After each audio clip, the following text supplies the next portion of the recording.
Welcome to Support Life, a program focusing on current social issues from a life-affirming perspective. I'm Gavin Baulch and my guest is Richard Nwafor, a newly arrived immigrant. Welcome, Richard. Thank you so much, Gavin. And very newly arrived. Yes, indeed I am. 7 days. Yeah, 7 days. Okay, but getting here was quite an experience. Oh, indeed. Indeed it was. It really was. So you leave Cambodia. Yeah, I lived in Cambodia. I lived there for like 4 years. Yeah. And what went wrong on your flight to Australia for the first time? Mr. Kevin, that's a very wonderful experience. I can't forget, but it's all like on the day I needed to board my flight, and because I'm an African, I was asked by the custom that I should produce the visa to Australia, which I handed over the passport. They said, hey, you don't have a visa to Australia. You don't have it stick to your passport. And I told them that I'll be given that in the system approved me. If not, the airline wouldn't have boarded me. I've got the boarding pass. And the man didn't know. And he wasted my time from like 3 hours until the higher boss came and told him, no, Australians don't give stickers on the passport. By the time we finish all this, my flight has gone. So I ended up paying $1,250 for another flight because I couldn't get the flight again. And they couldn't even listen to me. So there was no compensation? No compensation. I went to the airline. The immigration, in fact, they were like, it's just a big challenge. And even the next time I came back again, the next day after paying the flight, because I had to sleep over, they said the flight I paid for is going to leave the next morning. I came back that morning, and they were demanding for return ticket again. I said, well, I'm going for 3 years course, and you're asking me to return visa. And when the supervisor came, the man withheld my boarding pass. The supervisor came, I said, no, this guy is going to study. He doesn't need a returning visa. He said, oh, so sorry. Haven't delayed me for another 30 minutes. Just the story of being an African or being a black man. Not an African, a black man. Okay. But you said that during these experiences, yes, you are taught something. What did you learn? I learned that so many people don't know who you are. They try to look at you based on their own personal perspective or their own the kind of stereotypical the biased mind they have towards you, prejudice. And but for me, it's just a way for me to know who I am, that I'm special. Yes, it gives me confidence, yes, and it makes my faith so more higher. So one of the questions would have been, from Cambodia, a Nigerian, how does he get into Australia during the normal process? Oh yes, coming from Nigeria, you have to get to Australia through a normal process. You have to acquire a visa for you to get here, and if you're coming to study, you have to get a student visa. And it wasn't an easy process for me. The first time I applied, and it wasn't successful. Even having got good sponsors with thousands of dollars in their account, and it wasn't successful. And the second one I tried, it wasn't successful. And this third one, I decided not to get a sponsor. I decided not to put a bank account. I just filled the form, and I prayed, God, I'm going to submit this form, just like this. And I did submit. I didn't look for anything, but I only looked to God. I continued praying, just like Elijah prayed for rain to come. He asked his servant to go and look. He said nothing. He continued to pray. He asked him, go back again. He continued to pray. He came back saying nothing. Until finally the servant said, I could see something. I could see a finger like that, sort of like a son of man. The same thing happened to me. When I submitted my form, I prayed. Nothing happened. I continued to pray until I had it. In fact, I was going to go for interview for that. I was going to go for medicals. I was not invited for all this. God did things on his own. Wonderful. That's God. So welcome to Australia. Thank you so much for having me in Australia. And you come here and you have a wife waiting for you. Oh yeah, that's wonderful. Yeah. How long did she wait for you? In fact, she is the best thing that ever happened to me. In fact, when I was reading Job chapter 29, I didn't know that I was reading about my wife. My wife is just a replica of what it's on Job 29. She's a virtuous woman. She waited for me patiently. Even, she waited up to more than 3 years for me to come to meet her. No, I don't think there could be any other person that could do that. But she did that anyway. Well, that's wonderful. Well, now that you're here, now that you're holding hands with your wife, and you arrived a day after your university course started, what are you studying? I'm doing applied science, going to do biochemistry. Like you just said, the day I came here in the morning, immediately I landed, I just dropped my bag, my luggage, my wife helping me. I went to the school, do my enrollment, and kickstart everything. Because I know in this land, I didn't just come as ordinary immigrant, I'm a special immigrant.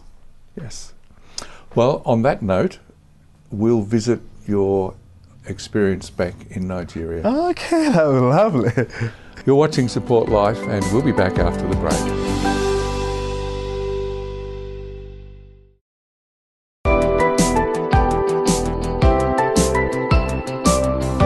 Welcome back to Support Life. I'm Gavin Baulch, and my guest is Richard Nwafor, a newly arrived immigrant. Richard, we discovered that just the ordinary processes of just flying to an airport and flying to another airport has its issues. Yes. But you're here and you learned from that. Yes. And so you're welcome. Thank you so much. And it's good that we hear a story from those who have applied in the normal process. Yes. But your life began in Nigeria. Yes, of course it does. You had another 5 brothers and 2 sisters in the early days? Yes. Actually, I have 5 brothers, and I had 2 sisters. But unfortunately, I lost one at the age of 5 and the other one at the age of 9. So it happened in my family that I am the person that's so close to my mom, like replacing the female child in her family. So I do the old chores at home. I do the cooking. I help her in everything. Yeah. Wow. So Linda, your wife, has someone who does all the chores and studies, and she doesn't have to do anything. Yeah, she's gonna be my princess. Yeah. All right. Now, your parents worked hard, home, and in public office. Yes. I have a father. He's 71 now. And my father is a party stalwart in my community. He used to be a deputy speaker in the local council. He served as a councillor for 3 consecutive tenures. And he rose to become the party secretary, PDP in Nigeria then.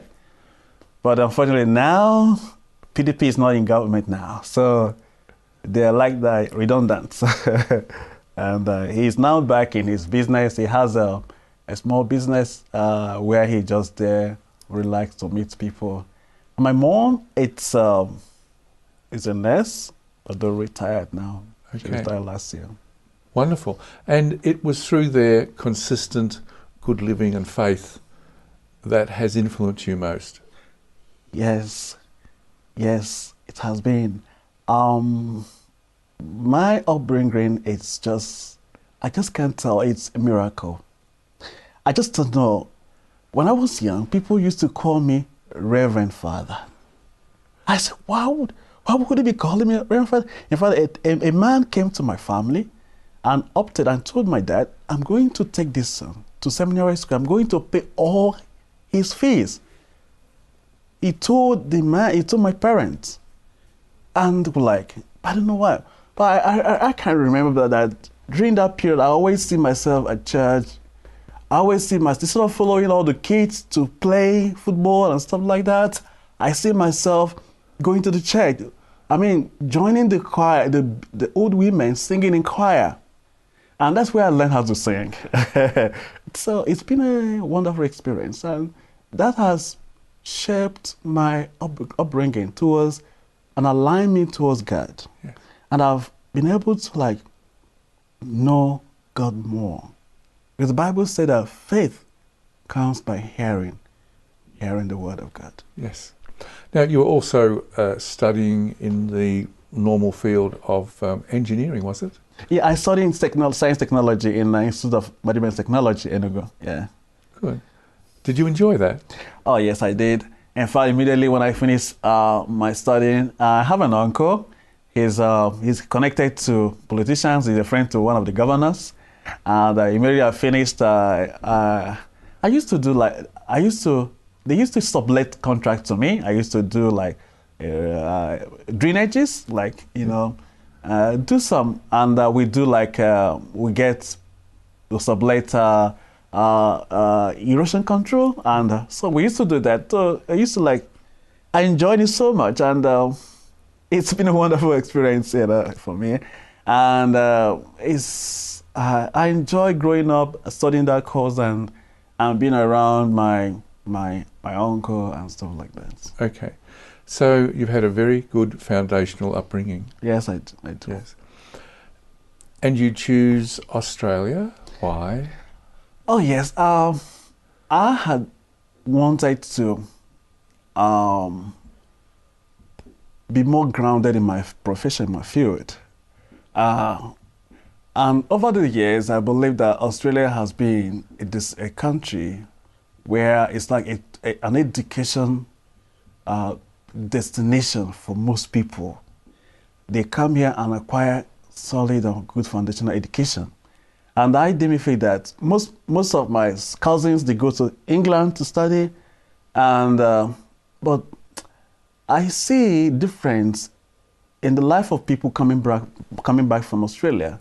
And I told myself, I'm going to study in Australia, and I'm going to end up being a pharmacist, or also contributing in finding new drugs, to treat any outbreak or kind of diseases. So that's why I chose the course I'm studying now. Excellent. All right. Whereabouts in Melbourne are you settling? Okay. Which part of Melbourne? Oh, at the moment, I'm staying at 8 Doreen, Pente Road, and so that's where I live at the moment. So that's a little bit rural countryside. Yes, it is. Gum trees, cows, and kangaroos. Yes, I love it though, because back in Nigeria, I used to live in Lagos, and Lagos used to be a very metropolitan city, a lot of traffic and stuff like that, and being in Doreen is a very good place for me. I hate all this traffic and stuff like that. And also coming to school, I go to school through a train, so it's easy for me to, not to see myself in traffic and stuff. Good. Now, what's been in 7 days the best experience you've had? What's been? Oh, that's interesting. Well, I must confess, the best experience so far is eating what my wife cooks. eating from her dishes, eating from her pot has been a very good experience. And also seeing friends around her. In fact, she has a very good friend named Patient Bature. She's been so wonderful to us. And in fact, such experience with them, oh my God, is going to like take me to a good level in this land. Yeah. Good. Okay. You're watching Support Life, and we'll be back after the break.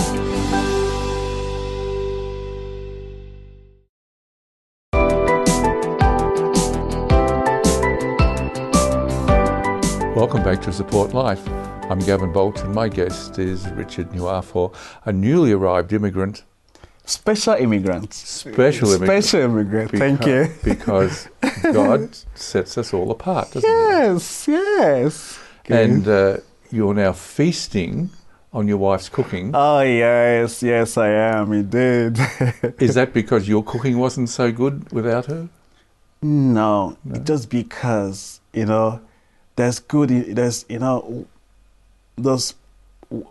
the spices of life lies in varieties. Yes. And when you're used to a pattern of cooking, you get bored. But coming to meet my wife, had opened my eyes to special kind of cooking. Yes. And so it doesn't mean that I don't cook very well. I might cook if it's too salty, I have to eat it that way. If it's too high, but now that I'm here, I think everything is being taken care of. And she seasons it with love. Oh my gosh, that is so wonderful. Okay, now here you are, a Nigerian. Yes. Faith in God. How does that work for you? How does your faith reveal itself? I believe that my coming to this land, Australia, was orchestrated by God Himself. And I'm here to propagate the gospel. There's so many people that think that Christianity and prayer are for those people that are in need, they lack. I remember a man talking to me 2 days ago. He said that most people of this culture believe that they don't have the need to go to church to pray because they think everything is all right for them. I told him that it's not true because there's no man on this earth that has it perfect for him. I mean, there's no man I've met, So I think that God brought me in this land to be able to affect people's life, to make this gospel come alive. Because I believe the gospel is the God's way of life being made manifest in mankind. And for that to happen, you need to have someone that authoritatively speak the word. Mm-hmm. From life's experience. Yes. And one's story is what carries that authority. Yes. In fact, because I remember in my period in Cambodia, I used to teach students and preach to high school students, university students, teach them about the Word of God. And I have colleagues from states, from Canada, Korea. We work together to accomplish this, and some of them are still there now. But in all these years I was there, God has used me to transform lives of people. In fact, they see me as someone that brings Christianity into its practical, in a very reliable form, in a tangible form. Yes. Yes. People think that God is only there in heaven.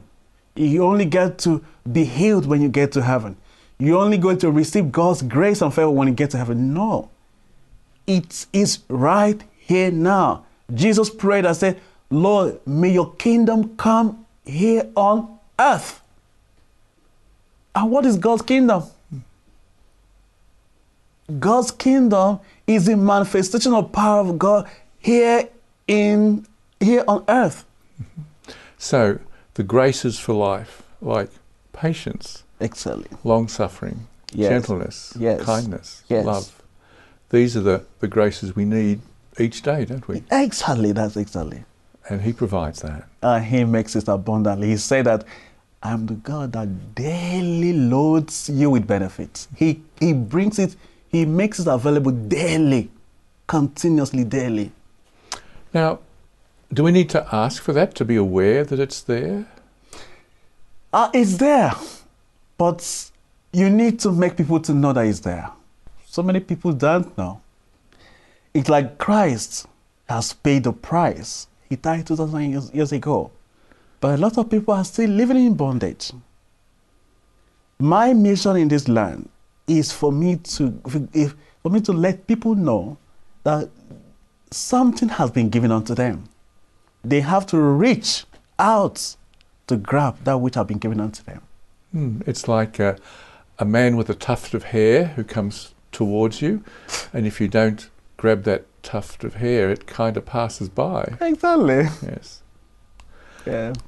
Do you think of your parents much? Oh yes. I think of my parents. I call them all the time, and one thing I know, one thing that gives me peace of mind is that I have a parent that pray earnestly for me. My mom is like a prayer bank. She prays, and she prays things into reality. That's wonderful. What are your brothers doing? I have two younger brothers who they got married. They're married now with kids. They have business. The other person has a company. Then I have my immediate elder brother. He has a restaurant. He has a good restaurant in Lagos. The eldest brother, he goes to London. He buys goods from London and sends to Nigeria. Oh, okay. Yeah. Very good. Yeah. Well, we've had a very broad conversation about life. Yes. About the fullness of life, about God making a way for you to come to this country. Yes, indeed. Well, we trust and pray that the blessing that you've received from God our Father, that you'll be able to share that with others. Yeah, exactly. It's not for me, it's just for others. He said he's going to make me blessing. He blessed me so I'll become blessing to others. Yes. Yeah. Thank you for this time. Oh, thank you so much for having me. It's a pleasure. Thank you. You've been watching Support Life, and that's all for our program today. Join us again next week. Goodbye.